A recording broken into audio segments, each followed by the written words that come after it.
안녕하세요. 알아두면 삶이 힘이 되는 채널 매일 3분입니다. 노년에 잘 사는 삶은 어떤 삶일까요? 건강하고 부와 명예를 누리는 삶이 떠오르실 텐데요. 그런데 이런 건 어떠세요? 만약 누군가에게 존경하는 사람을 물었을 때 그 존경하는 대상이 나라면 어떨까요? 누군가가 나를 존경한다고 말한다면 상당히 기분이 좋을 거예요.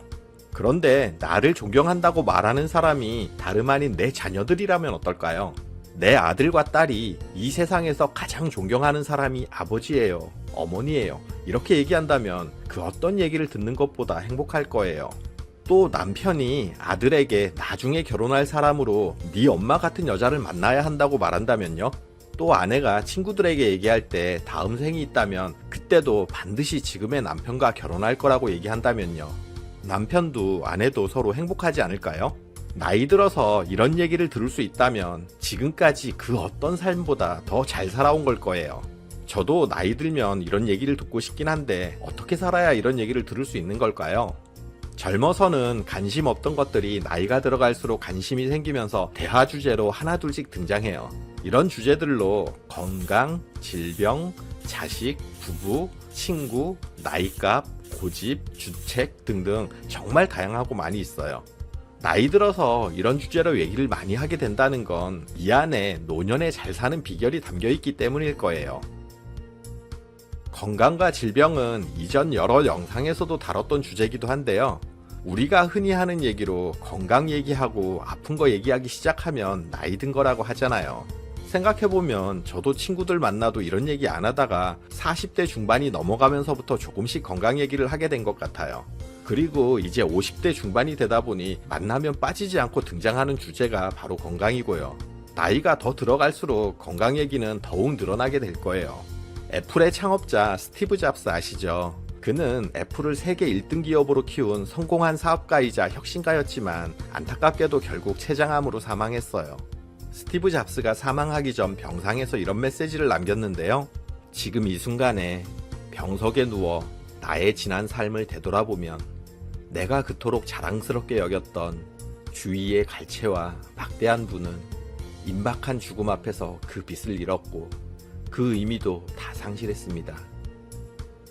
이제야 깨닫는 것은 평생 배굴지 않을 정도의 부만 축적되면 더 이상 돈 버는 일과 상관없는 다른 일에 관심을 가져야 한다는 사실입니다.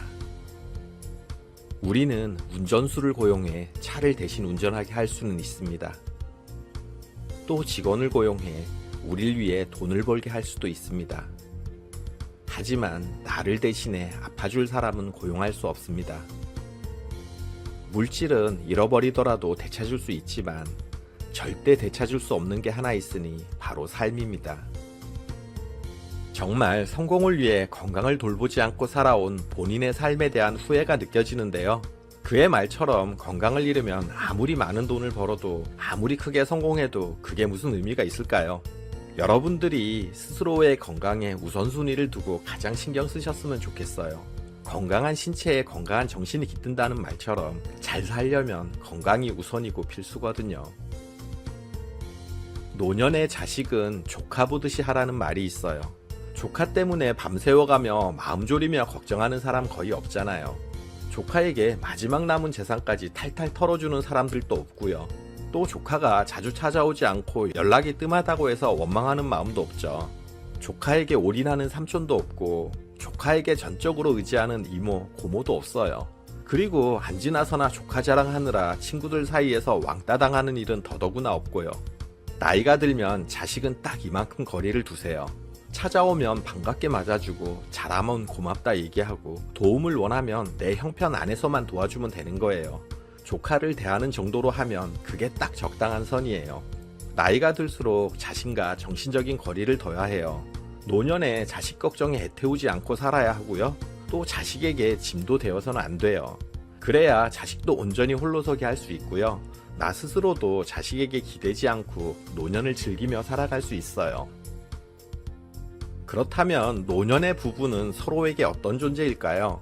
노년이 되면 혼자 산 시간보다 부부가 같이 지낸 세월이 더 많아지는데요. 당신 없이는 못 살아 하면서 만나서 당신 때문에 못 살아 하게 되는 사이라는 우스갯소리도 있죠. 그런데 이 말이 아주 틀리진 않은 게 그동안 살면서 수백 번 애증이 교차하는 일들이 많았잖아요. 어떨 때는 가장 사랑스러운 애인이었다가 또 어떨 때는 그 누구보다도 꼴보기 싫은 원수 같은 사이가 부부기도 해요. 함께라는 말이 익숙하면서도 가끔은 알다가도 모를 만큼 멀어져서 혼자가 되는 사이라고도 하고요. 그런데 내 남편, 내 부인, 내가 욕하는 건 괜찮지만 또 남이 욕하면 못 참고 화를 내게 되는 게 부부 사이잖아요. 내 성격 온전히 감당하며 같이 살아줄 사람은 부부밖에 없어요. 또 나이 들어서 군소리 없이 내 똥오줌 받아내줄 사람도 부부밖에 없고요. 이복저복 해도 처복이 제일이다. 이방저방 해도 서방이 제일이다. 우리 속담에 이런 말이 있는데요. 딱 맞는 말인 것 같아요. 나이 들어서는 이 속담이 부부 얘기여야 잘 사는 거예요. 나이가 들면 친구는 자연스럽게 줄어들어요. 그래서 이제는 친구의 개념을 다시 생각해 봐야 해요. 우리나라에서 친구란 나와 나이가 같거나 동창생을 의미하죠. 일정 수준 이상 나이 차이가 나면 우리는 친구라고 하지 않잖아요. 그런데 서양에서 말하는 프렌드는 우리의 친구 개념과는 좀 달라요. 나이와 상관없이 가족, 친척을 제외하고 친한 사람을 모두 프렌드라고 부르거든요.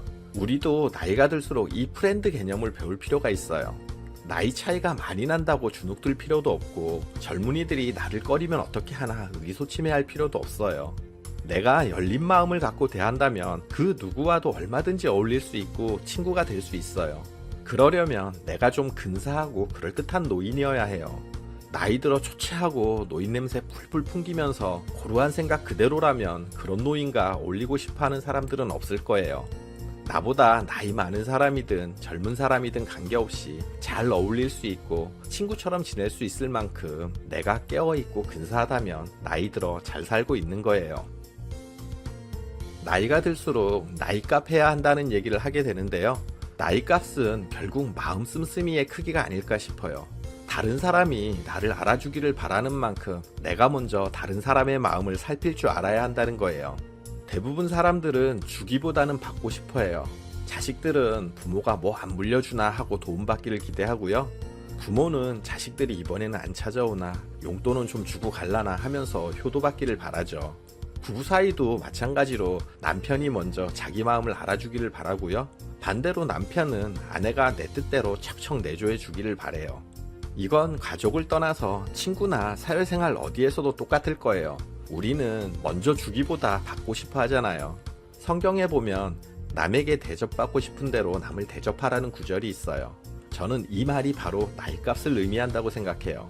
내가 먼저 베풀 줄 아는 마음 씀씀이의 크기가 바로 내가 얼마나 나이값을 하고 있는가를 나타내는 거죠. 과연 여러분들은 나이값하고 사시는지 생각해 보세요. 나이값을 하고 산다면 그게 노년에 잘 사는 거니까요. 또 나이가 들면 고집이 세진다고 얘기하는데요. 이런 고집을 심리학에서는 확증 편향이라고 얘기해요. 자신의 생각이나 신념과 맞는 얘기나 정보는 잘 받아들이지만 그렇지 않은 얘기나 정보는 철저히 무시하는 걸 의미하는데요. 확증 편향을 확인하는 가장 좋은 방법이 바로 이 유튜브예요. 여러분들 정치에서 지지하는 쪽이 있을 거예요. 그리고 여러분들의 생각과 일치하는 내용들의 영상만 보고 계실 거고요. 그렇다 보니 온통 그런 비슷한 내용들만 여러분 핸드폰에 계속 뜰 거예요. 여러분의 정치 편향이 자꾸 한쪽으로 치우친 내용들만 보게 하고 극단으로 치닫게 만들어요. 따져보지도 않고 내가 지지하는 쪽은 무조건 맞고 정이며 반대편은 무조건 잘못됐고 악이라고 단정해요. 나는 정치인도 아닌데 정치인들이 세상을 흑백으로 가르는 말과 논리에 휘둘리면서 살아가는 거예요. 그래봐야 세상이 내 뜻대로 바뀌지 않는다는 건 사실 알고 있잖아요. 정치에 관심을 가지고 나라를 위하는 마음은 좋죠. 다만 나이 들수록 한쪽으로 치우치고 부정적이고 적개심을 지니는 고집과 편향을 내려놓을 수 있어야 해요. 이런 고집과 편향을 버리지 못하더라도 적어도 남에게 강요하지는 말아야 하고요. 우리의 마음과 몸은 따로 돌지 않아요. 상대방을 향한 독설과 적개심을 마음에 품고 있으면 그 독은 결국 내 안에 퍼져서 언제든지 내 몸을 망칠 수 있음을 알아야 해요. 이런 마음에 품고 있는 독을 제거하는 가장 좋은 해독제가 긍정과 이해예요. 부정과 비판은 젊은이들의 영역으로 남겨두고 노년의 마음은 긍정과 이해로 채우세요. 이렇게 긍정과 이해로 마음이 채워질 때 그동안 안 보이던 사람들의 다른 면, 삶의 다른 면을 보게 되는 눈이 생겨요. 이게 나이 들어 갖게 되는 노년의 경지가 아닐까요? 또 나이가 들면 주책이 는다고들 얘기해요. 그런데 신기하게도 이 주책이 늘어나는 현상에 대한 원인이 과학적으로 밝혀졌어요. 연구에 따르면 나이가 들수록 억제력이 떨어지는데요. 이 때문에 생각을 머릿속에 담아두지 못하고 바로 입으로 나오는 거라고 해요. 바꿔 말하면 노골적으로 함부로 말하는 주책스러운 노인의 경우 무례해서라기보다는 마음대로 움직이는 혀를 붙잡지 못하기 때문이라는 거예요.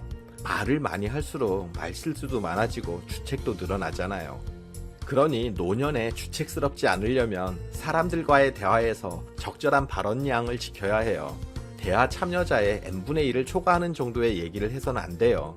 하고 싶은 말이 있더라도 말을 많이 했다 싶으면 이젠 입을 닫고 들을 줄 알아야 해요. 특히 나이가 60이 넘어가기 시작하면 늘어나는 나이만큼 일정 비율로 말하는 양을 더 줄여야 한다고 해요. 말을 줄일수록 사람들이 내 말을 더 잘 듣는 법이거든요. 나이 들어서 잘 사는 비결 중 하나가 하고 싶은 말을 다 하지 않는 거란 사실을 명심하세요.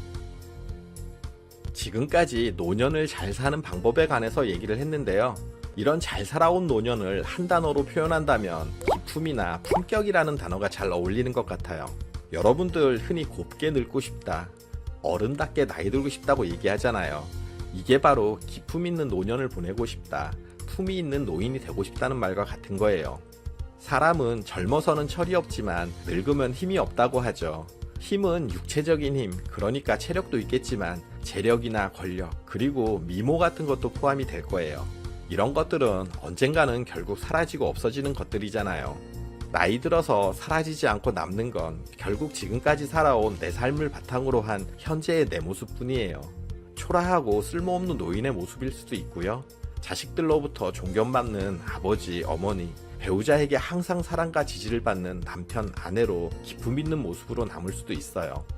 어떤 모습일지는 지금까지 살아온 삶이 판결을 해주겠죠.